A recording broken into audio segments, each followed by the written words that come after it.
Which bird can rotate its head almost completely? Owl. What is the top layer of the skin called? Epidermis. How many chambers does the human heart have? 4. Which animal has the longest lifespan? Tortoise.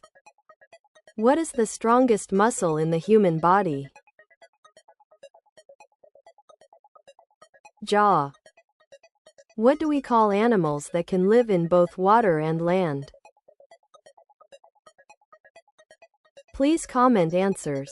Subscribe for more contents.